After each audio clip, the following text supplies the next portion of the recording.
everyone, and welcome to the 125 Motocross Year in Review, a look back at one of the most dramatic championships in motocross history.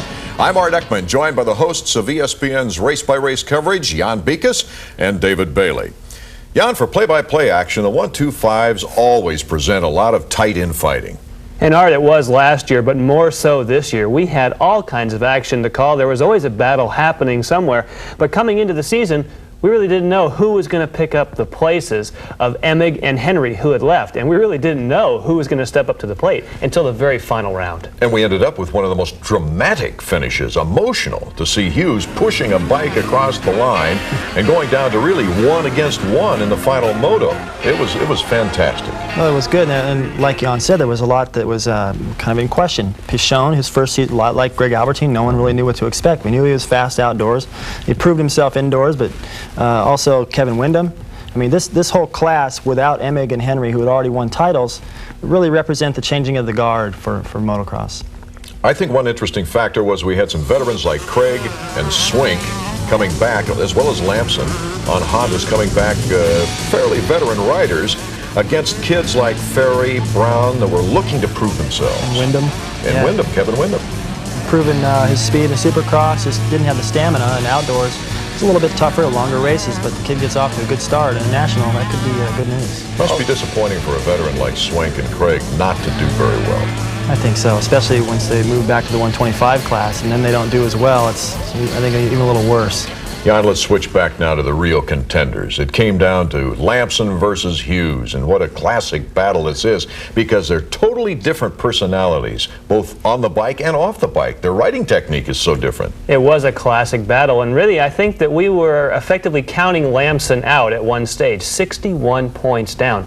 Who would have thought that he could make up that kind of deficit, especially on guys like Hughes, who stayed healthy and just battled right to the end? Right. Well, I certainly didn't think he was going to. I don't think he thought that he was going to had a chance to win the championship, and but the other guys were fairly inconsistent through the first half of the season, and by the time they picked it up, he was in there. Right. 4 straight overalls.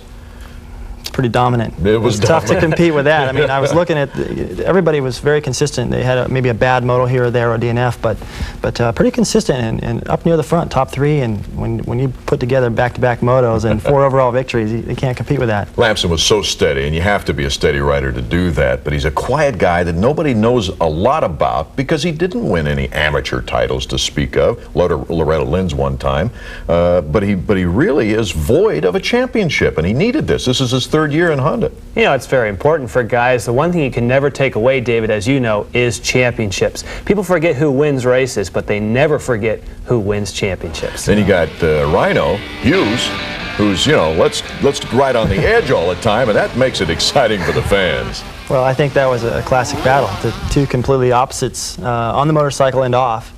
They're both fighters. They're both tough. They both do well on rough racetracks. They both do good on all conditions, and it was a great fight right to the very end. There's another thing I like about the 125s, and that is they're usually youngsters, and then you get off the factory-supported or independent teams, and you get privateers.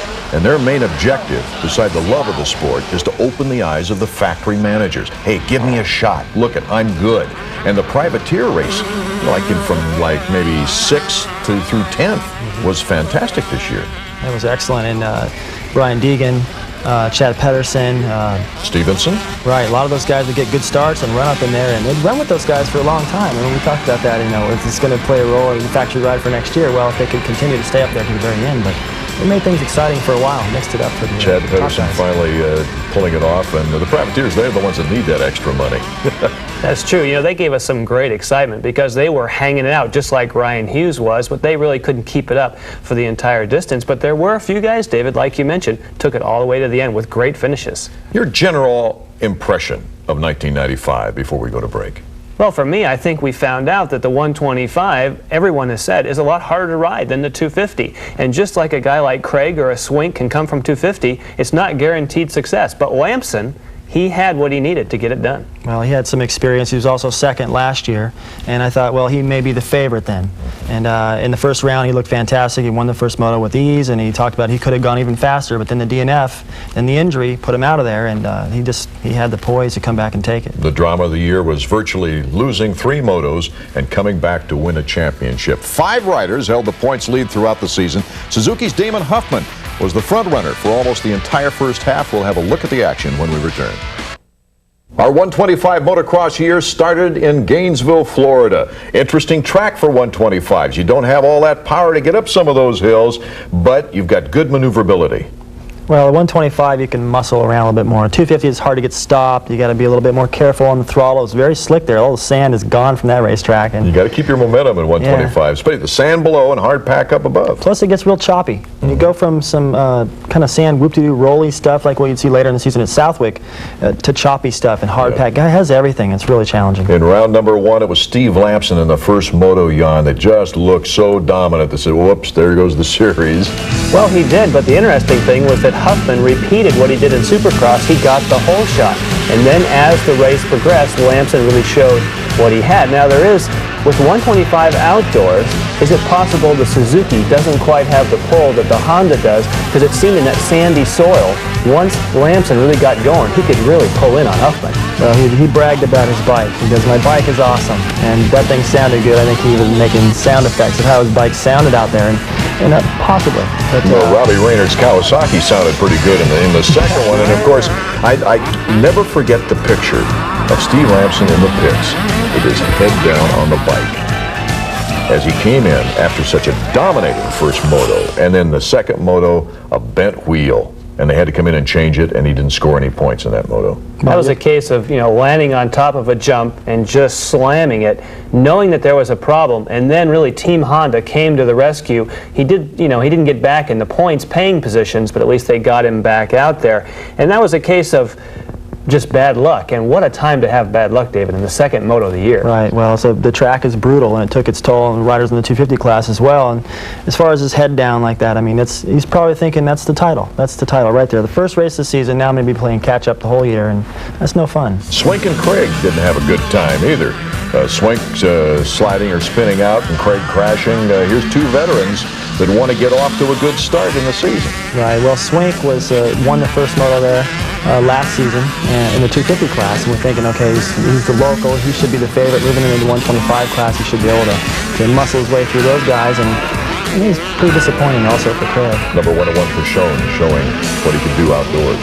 Possibly a second place in the second moto. Let's move on to Hangtown, Sacramento. There was some space in between, and we had some Supercross in between. And that proved disastrous at the time, anyway, for Lamson. Yeah, we were there at the time for the Supercross, and it was during practice, and we saw it, Art. We were down there watching practice. Lamson tried to go across all the top of the whoops, just skim across them, hold the throttle wide open. Of course, he was gaining momentum in the 250 class. It got away from him, and he wrenched that knee. And then, for sure, he thought the championship was going to be over in 125. So Hughes took the overall with a 1-3, but Huffman with a 2-2 moved into the points lead. And this is where I thought that Huffman was going to shine, because now Lampson's out of the picture, who seemed to be dominant, at least in the championship. And Huffman, who dominated in the Supercross, now has been second overall at the first 2 rounds. Very consistent. He's showing signs that maybe this title could be his. We saw 2 youngsters now starting to emerge. Tim Ferry winning the second moto yacht, and Mike Brown a good performance. It really was. To see these guys all of a sudden really picking up that momentum. I mean, still, we didn't know who was going to step forward in the 125 class and really take dominance, and they really didn't. It was a battle all year. Then when we went to Mount Morris, Ferry won his first overall.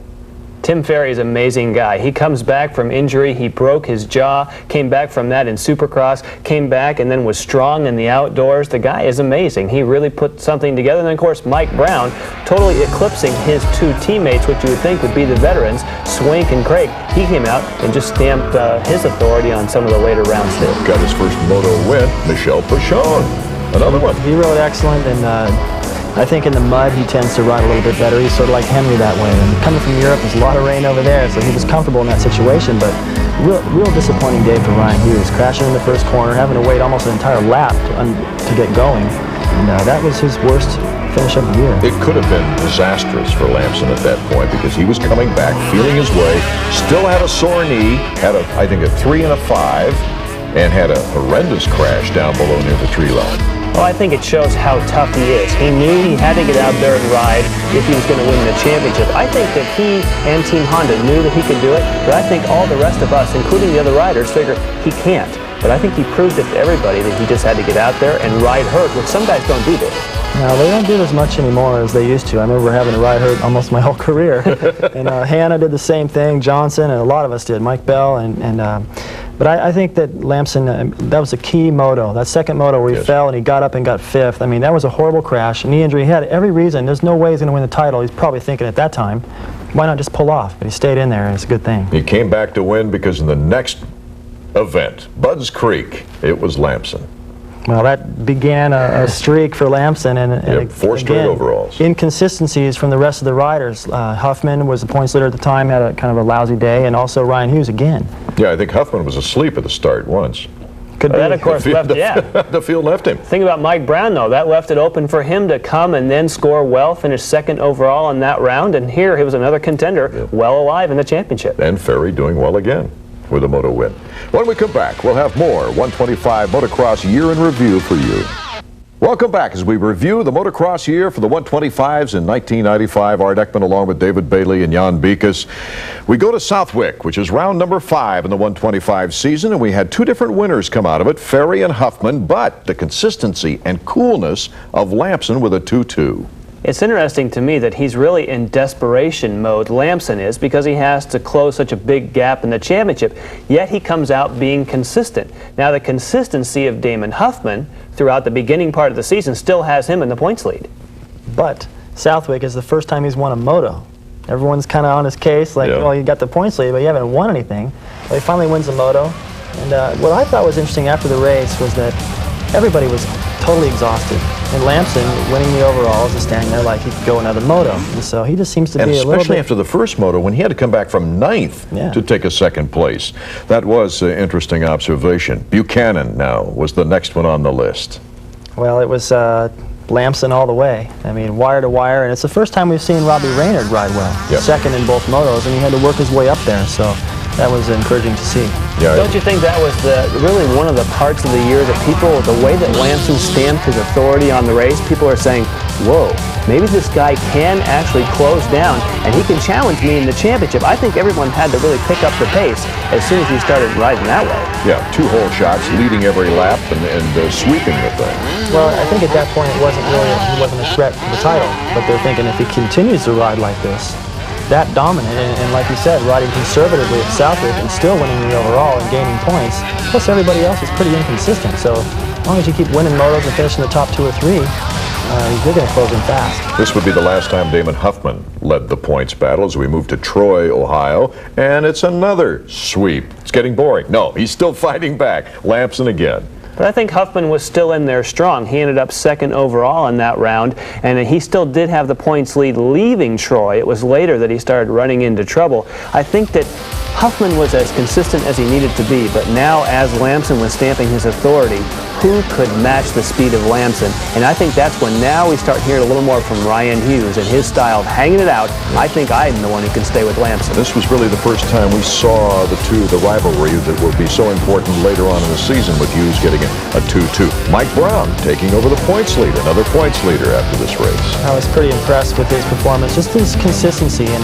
no one really expected him this far into the season. It's not that far, but farther than most people would expect Mike Brown to hold on to the points lead. And he was hoping for a top 5 really going into the season and was just elated to find himself in this position. I bet. And then Tim Ferry, the bad crash with Denny Stevenson, and he's out. I thought the way he was riding confidently, he might have a chance to get into that championship pool had it not been for that horrendous accident where Stevens saw him down, tried to adjust in mid-air, and then Ferry, in getting off the track, ran right into it. Yeah, the brakes don't work too good up in the air. He tried everything he could do, but it was a bad place to fall.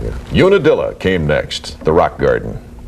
Of course, Ryan Hughes. Ryan Hughes is the name that came to everybody's mind as soon as we knew we were going to Unadilla. And then, of course, Steve Lamson came to mind, and that really was where he effectively lost the championship in 1994. A huge crash in the gravity cavity. We knew that was on his mind, and Ryan Hughes, full of confidence, saying, I love this place. Yeah, Hughes just shot out there, got the first moto lead, was leading the second, and then went down.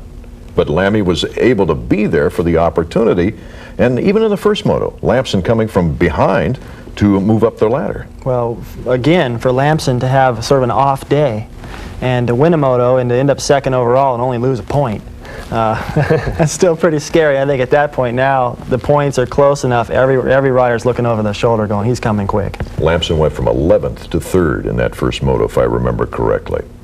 That's a tough charge and a great track to do it. I mean, it's very tough and demanding and rough. The riders get tired of the rain off and on all day. It's very difficult conditions, and Lamson proving his versatility there, and also his strength to be able to, a great place to make a comeback from behind on a track where there's tons of places to pass. Hughes takes over the point lead. We've got a new points leader in 125, and we'll be back with more of our 125 Motocross Year in Review after this. Going into the final 4 races of the year in the 125 season, the battle lines were drawn. It was going to be a real war from here on out between Hughes and Lamson. But Millville, we had another star pop up. Right, well, everyone had their eyes on the real battle, but Robbie Reynard emerged and looked fantastic. He hadn't had a very good round yet this season. A couple of seconds was his best, but then a broken throttle cable last weekend, and finally gets a chance to shine. A couple of hole shots, wire to wire. Nobody could touch him. He got the win earlier in the first race of the season in the second moto, but then here was a sweep, and that's got to build his confidence for the future. It didn't really help him a whole lot for the title, but it was definitely a win that he needed, and Kawasaki was happy with that. They also won the 250 class that day. Lamson had a 3-2. Hughes was right up in there, I think, with a 2 and a 5, so we were tied in points, leaving Millville. Unbelievable to think we'd be tied in points at that stage. Robbie Reynard, as you mentioned, with that stamping his authority. Now, this was also contract time. This was the time that people were thinking about signing contracts with the factory teams. Who was going to go where? Some were signed, some weren't. I mean, there was a lot of pressure on these guys. That's right. Later Especially on Reynard, because at that point it was speculated that possibly Huffman and Hughes had both signed for Kawasaki. So he's going, well, maybe I got to gas it today. Then we went to the beautiful Pacific Northwest, Washougal, Washington, and the bubble burst for Lamson there. It really did. In Moto number 1, he ended up getting tangled up with Ryan Huffman. No relation to Damon Huffman. There wasn't any championship tactics being played there. But I think really after Moto number 1, finishing in 12th place, I think Lamson had that thought go through his mind, I may have just lost the championship. It was an incredible run from so far back all the way up in there. In that 12th place, could have taken him out of it. Robbie Reynard hurt his knee, but got another moto win to show his potential, but it was opportunity for Mike Brown here. Well, like you said on Reynard, that was 3 motos in a row. It looked like he was on his way to maybe saving his championship hopes, but out for the second moto, and Mike Brown really emerged, and it was good to see him win that race and all that went with it. But, you know, I think Art had the best seat in the house. I mean, we're up in the booth, and we're thinking, hey, this is an opportunity for Mike Brown to take the overall. But then you knew what was going on down there. You repeated it for us. We knew that Jeff Nutter, he was nervous, and we found out later why he was nervous. They were going to shave all his facial hair. They were going to just take him, the beard, the mustache, the hair, everything.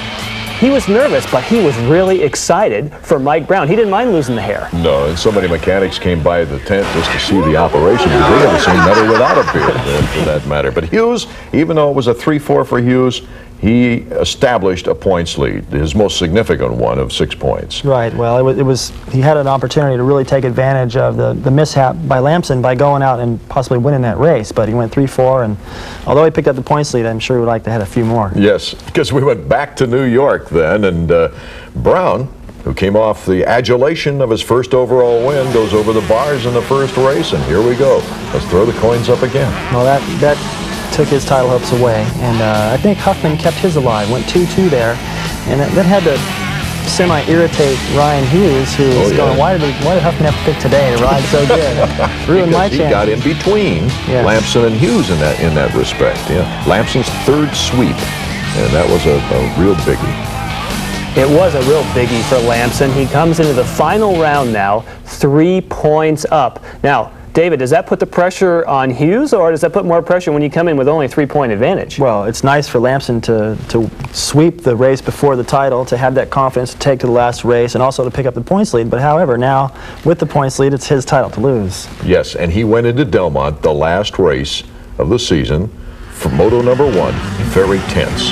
And he just was not relaxed on the track. It showed immediately. I don't think you can relax in that kind of situation. I don't think Ryan was relaxed either, but Ryan has the reputation of riding a little bit more erratic and making mistakes and falling down and still having a good day. I mean, that's more normal, I think, in his program than it is for Lamson. Lamson needs to have things go good. But it was a real wake-up call, too, for Lammy, because here all of a sudden Ryan Hughes is out in front of him, gets the 3 points he needs to tie for the points championship going into the very final moto. What drama. It was unbelievable. Who would have thought coming into the final moto of the year, moto number 24, that would be, they're tied completely for the championship. And think about the pressure. You think there was pressure in moto number 1. What about the pressure in moto number 2? Well, that's about 3 or 4 who would have thought during this season, so very close, and it really hasn't been this dramatic that I can think of to going down to a title, the final moto, since the famous let Brock by signal back in, I think, '77 between Danny Laporte, Brock Glover, and Bob Hanna. Hanna was winning a lot of the races, but he wasn't in the title chase, and Brock ended up winning that. Yeah, because there were actually 2 campaigns that were closer as far as points, but the 5-point win for Lamson with a flawless pace out in front with this wild man in back of it. And let me tell you, the speed on those downhills that they were creating, that Hughes was going after it.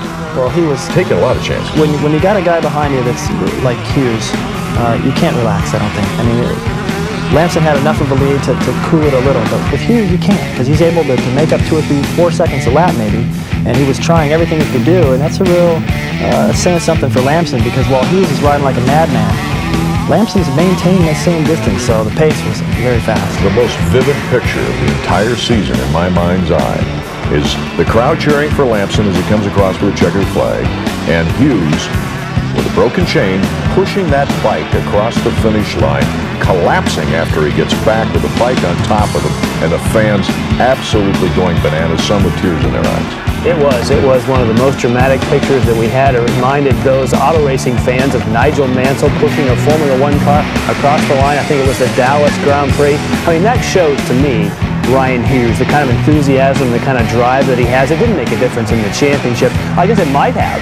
If a few more guys would have got by him, that might have left the door open for somebody to take his spot. But he was, what else could you do? It was amazing to watch. The heart of a lion. He won't quit. And I thought it was interesting, too, that Jeff Stanton, who had an accident himself earlier in the season, Lamson was there while that happened. And Lamson going to the final round, he needed something. And Honda, the organization that they pull together and do whatever it takes to make their riders relax and to win championships. So he was there for Lamson, but when he saw Hughes collapse, he went over and gave Hughes water. Coming up next, the 1995 season through the champion's eyes.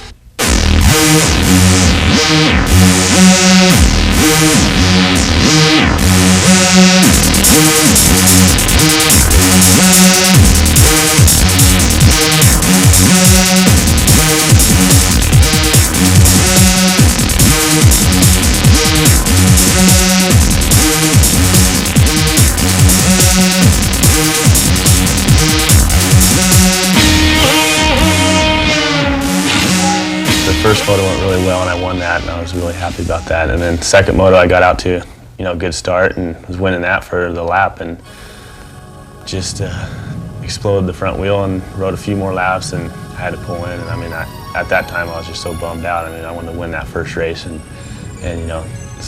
set the first race and win it and win the rest. So I mean, it happened, and I wasn't very happy about it, but there's nothing I could do about it either. So I just had to go on about it. The beginning of Steve Lamson's 1995 outdoor national season was filled with hardship.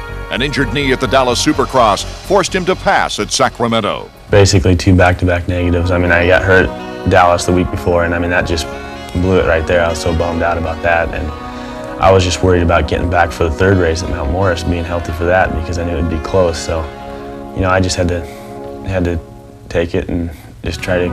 My attitude is to come back and win as many races as I could and not worry about the championship because I didn't think I could really pull it off even if I won every race, but it did change around after that. That morning when it started raining, and I wasn't too happy about that because that was my worst thing I could think of, my first race back, and I just wanted it to be dry and no ruts. I didn't really tweak my knee, and that's the first thing I could think of is catching my knee in the ruts and rain and all that. And it turned out all right. I mean, it was to my advantage in the first moto, I think, and it didn't affect me that much. So not really worrying about my knee so much. And then when I got off and crashed pretty bad, it kind of went through my mind. It really didn't hurt that bad, but it really didn't affect my knee that much when I crashed, but it kind of took it out of me. I mean, before that race, I wasn't able to ride that much, and I was more so tired and beat after I got done crashing there. So I just kind of had to ride around the rest of the race, just holding on.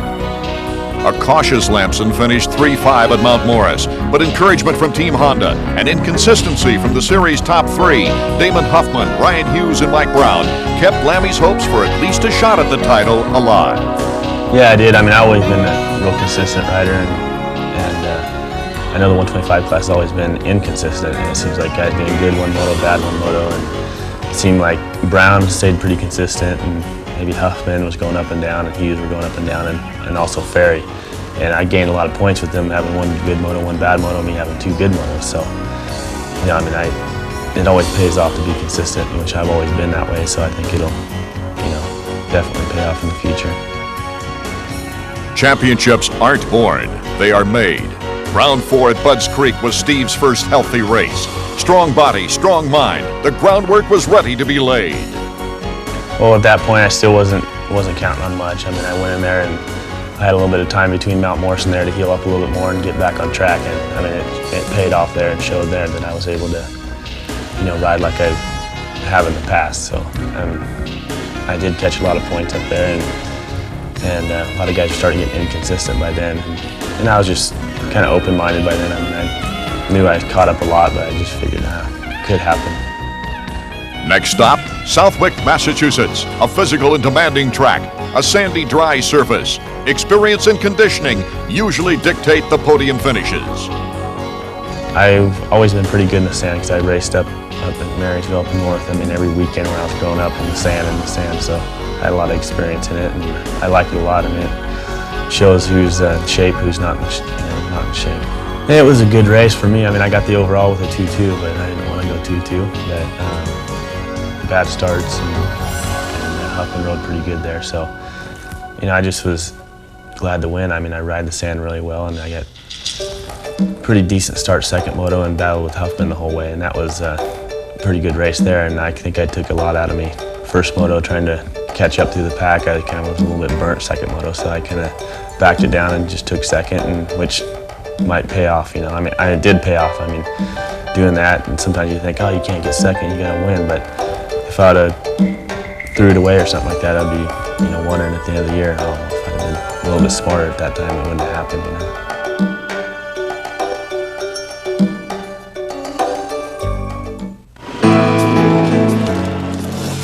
Buchanan, Michigan was the season's midpoint. Listen closely as Steve describes the sweep, his confidence growing with every moto win.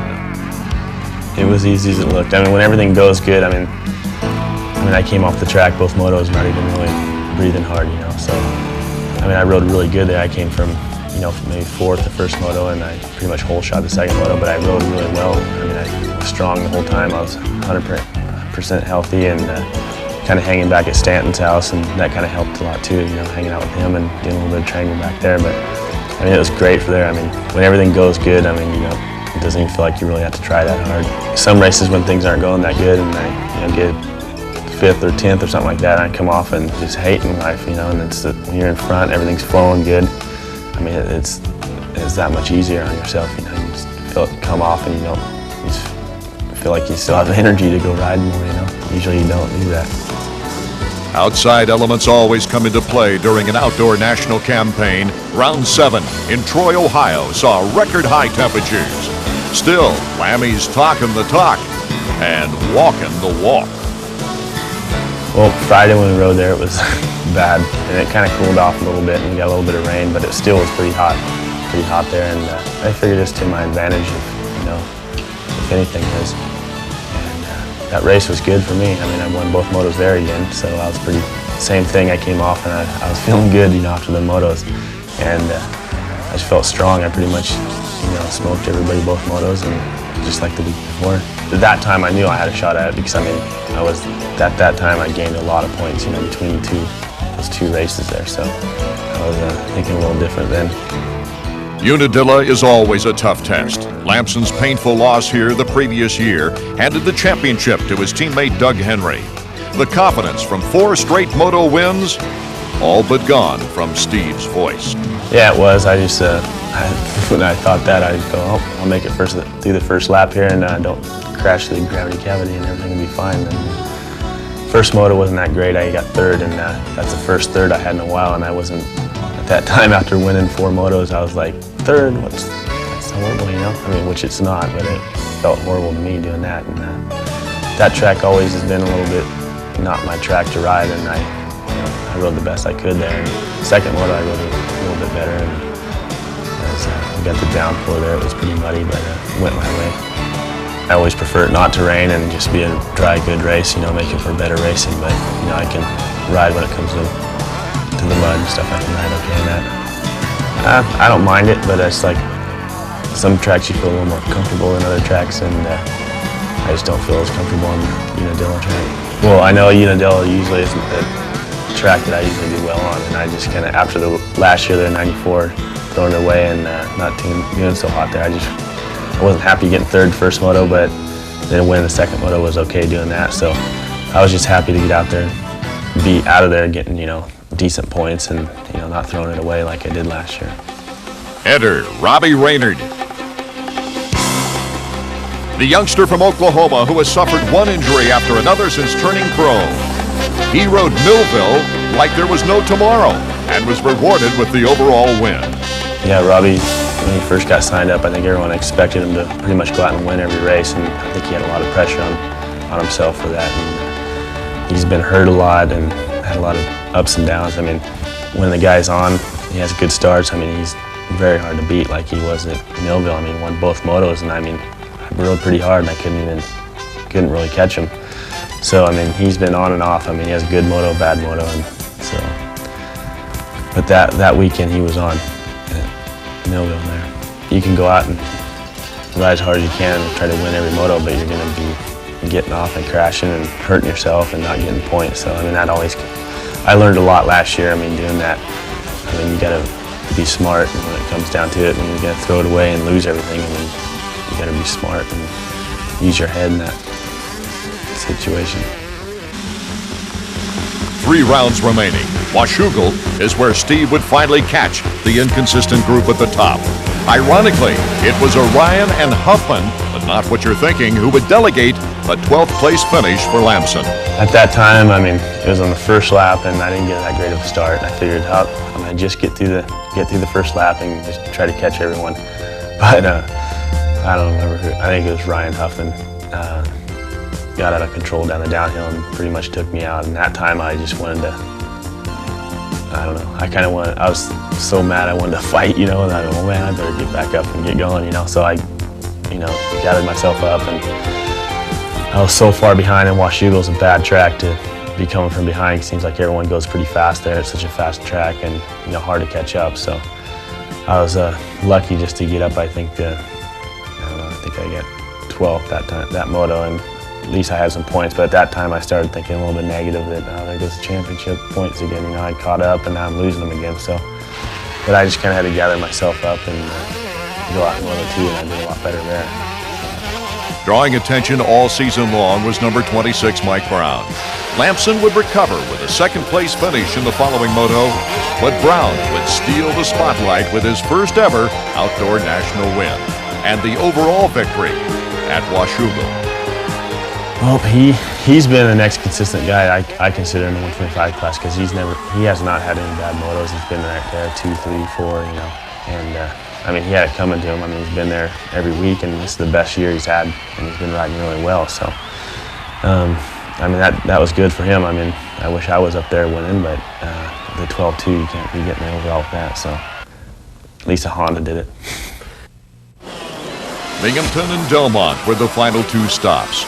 A four-rider battle continued between Hughes, Huffman, Brown, and Lamson, all knowing what was needed to become the champion. That race, I knew I had to go out there and win each moto and to get up there in the points, basically. And I got like a 12th place start, I think, the first lap, and all I could see was Hughes and Brown in first and second, and it wasn't good for me. Then I kind of worked through the pack, and I seen Brown on the ground, and then he picked himself up right behind me that moto, and then next thing I know, he was gone. So I knew at that point he was pretty much out of it. I mean, when it came down to that, only basically 3 or 4 motos left. I mean, you got to be up there winning, and I worked through the pack, and I knew I had to, and I pretty much passed Huffman, which I knew he was a factor, so it was good to get by him, and I knew I had to get by Hughes at that time, and I mean, I rode hard that moto, and I ended up getting by him and pulling out a little bit, and helped because Huffman got in between us there, so it gave me a little more point leeway there. Started getting closer then. At that point, I mean, what I was thinking during that week is, man, if I get out there and I can beat Ryan the first moto, I give me 6 points on him, I can maybe sit back in third the second moto, and I can still get the championship. But after the first moto, I mean, we both rode as hard as we could, and he came out on top that moto, and I knew it was tied, so it was like, oh gosh. I mean, so many things go through your head at that time. I mean, a lot of people think, oh, it might not be that bad, but I mean, all week and the race day, I mean, you're always thinking about it, and you're not yourself, and you try not to, but I mean, it affects you in a way. Well, I mean, I was nervous. I mean, a lot of things were going through my head, and I'm sure Ryan was feeling the same. I mean, we both had the pressure on, and I mean, I was just, so many things go through your head. I mean, I was thinking, oh man, I worked this hard and caught this many points at the win the championship, and if I don't win it, it's like I'm gonna be like miserable for the rest of my life. That's what I felt like, I mean, worked that hard and came that close. I mean, I had that going through my head, and I had to beat Ryan, to get the championship, and I knew he was gonna be strong, and so I mean, I had a lot of things go through my head, and I wasn't myself that race day. I know that.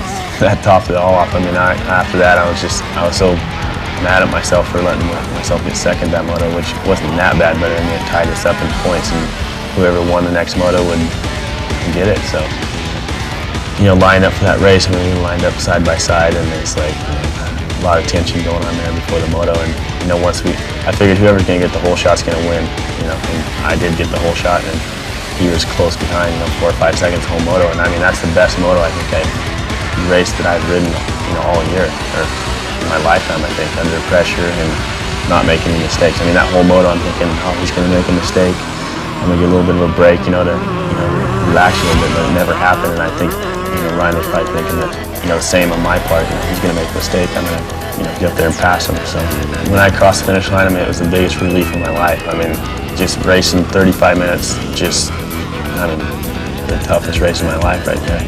And I mean, I was so relieved when I got done with that race. I mean, it was just the greatest thing in my life, to come across and know that I had won, and seeing everyone there, greeting me and my family, and, they went at Honda and stuff. So it was a good feeling.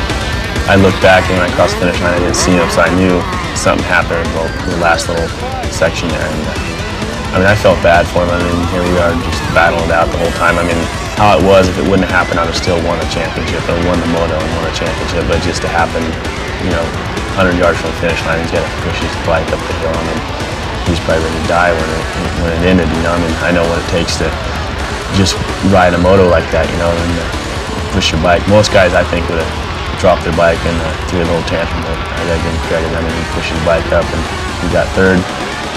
And I got to give him credit, and I think everyone else gave him a lot of credit for doing that. Empathetic words from a deserving 1995 125cc outdoor national champion and one of pro motorcycle racing's all-time best season-long comeback stories. I mean, it didn't sink in for a little while at least, but I mean, I'm so happy. I mean, it's the first championship I ever won, and I'll always remember that, And I mean, I worked hard for it, and I came close last year, but then this year, how it started out, I mean, it didn't look good, and I was really bummed out about, how my series started in 125, and I figured it was over at that time, but I mean, it all worked out at the end, and it was great.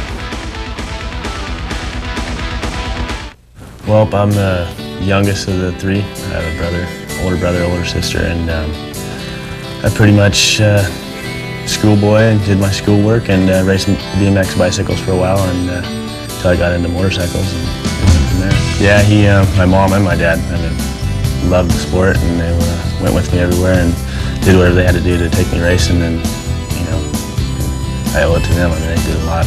I think a lot of guys seemed like they had a lot of money, or their parents had a lot of money, so they kind of took them to the top, you know, and didn't have to do that much work. I mean, I know my parents didn't have a lot of money, and they had to do whatever they had to do to get me to the races, and I went with them and traveled everywhere, so I know I put in my time doing that. No mistakes for Lamson in the whoops as he takes the corner, and Lamson bobbles again. Here comes Jeremy. Oh my goodness, Jeremy looks back at his teammate as he takes the lead on the final lap. I need to do better Supercross. I mean, I started out last year hurt, or this year actually, I'm hurt a little bit, so this year I'm going to go out and try to win some races, and there's no reason I can't. I came close a couple times this year, and I learned a lot this year and know what I need to do for next year. Like so many great riders before him, when they've reached that level of champion and the fine line to the runner-up spot is thin, Steve has turned to conditioning for an edge. Routine is his key. Long runs, some occasional mountain biking, and of course the inevitable water workout is a must.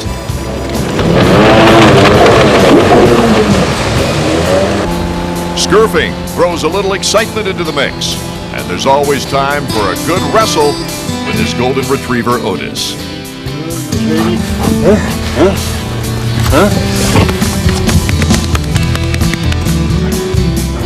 But Steve's newest interest is that of fiancée Cammie Abbott. The two make an inseparable team. A daily visit to Brittany's, the local restaurant, gives the couple some much-needed time for themselves. It's hard. We're in a different state every other weekend. We stay in a lot of hotels. You know, all you can do is support him and try to keep his chin up when it's down and take care of all the things around the house that he doesn't have time to do, is what I basically take care of: the paperwork, the lawn, everything, taking care of the animals, but it's all worth it. Yeah, we are going to get married September 30th, and we've been planning a couple years, been living together for 3 years now, so she's always been behind me ever since the start, and you know, I enjoy having her around and coming to the races, and she works really hard to, you know, do whatever it takes to make me happy, and you know, I'm pretty happy to be getting married. And what I said before the championship was over, it'd be a nice wedding present to win a championship, so definitely nice. Wondering if the newly crowned champion did anything just for himself? We did. One of my buddies, Mike across the street, he made a bet with me kind of through the year that if I won a championship that I had to get a tattoo, #1 plate on my arm. So when it came home, I had to do it. Can you see it? I'm not a tattoo type of guy, but I got it. After such an incredible 1995 for the 125 motocross scene, can we top it in 96? Is it possible? I think it is possible, Art, because Mikel Pichon, we know, is leaving. He's going to Europe. But we have a lot of other guys that are going to stay with the class that weren't healthy. Now they're going to be healthy. We have the potential of even more excitement in 96. Sure, I think so, especially Ferry, if he can stay healthy. Wyndham missed almost the entire season, was very strong. Raynard had problems. I mean, there's 3 more guys. I think Brown will be a little more experienced, and so all the guys that were, this was kind of new for them, they'll be more experienced, and the heavyweights will be healthy. And Lamson comes back to defend his #1 plate. What's it like for an accomplished rider like that, though, to have to stay in 125s and not get the shot to move up to 250s? Oh, it's a real drag to run the #1 plate, be the favorite, and I think he's looking forward to it. I think he'll scoop it if he stays healthy. I think he there's could. no question. I think he could probably, I mean, the way he rode this year and the experience he has, I think, plus also, he's never really been able to come through in that clutch moment, and he did. So having that under his belt now, he could probably clinch this with 2 or 3 rounds to go and go ride 250s. You mentioned Ferry, who had the injury problem. You mentioned Wyndham, who not only had the collarbone problem, but also mononucleosis that took his strength, sapped him away. But Mike Brown seemed to be the moment of consistency when people really didn't expect it from him, I don't think, to be that competitive. Well, I think with Mike Brown in particular, I think when you talk about the young guys coming up that'll be strong next year, think about the motivating factors. I mean, Steve Lamson, when you come back as a repeat champion, that's tough. But you have all these guys, all they want to do is unseat the guy with the #1 plate. And there's a lot of young guys, like we spoke about, who have the talent to do that. Well, Brown winning his first national, leading the points. I mean, he found himself in a couple of positions this year that I don't know he would have expected himself to be in. So he has the confidence now to take it into next year and be a championship contender, not a top 5. It's a big if, I realize that, but if Robbie Reynard stays healthy, this guy has got the potential of anybody in this game. But how do you stay away from it when constantly you've been injured in your young career? That's got to wear on your mind. Well, I think one of the mistakes that the factories do is they yank the guys out of the Supercross and say, well, let's just keep you healthy because we think you're going to win the outdoors. It takes your confidence away, it takes you out of your rhythm, and every time you ride a race, you realize that the other guys have already ridden a couple of races, and then you got to go in there a little bit stale. So your chances of getting hurt are even greater. So you need to go out and ride all the races. Yeah, if he gets hurt, he gets hurt. It's a tough sport, and LaRocco has been through it. He's been injured a lot. Ryan Hughes has been injured a lot. Still hasn't won a title, and he's still a hot property. So I don't think they're giving up on him yet. We've heard Lamson say, "Boy, I'm sure glad I won the title. I was 3 years behind. I hadn't won anything yet."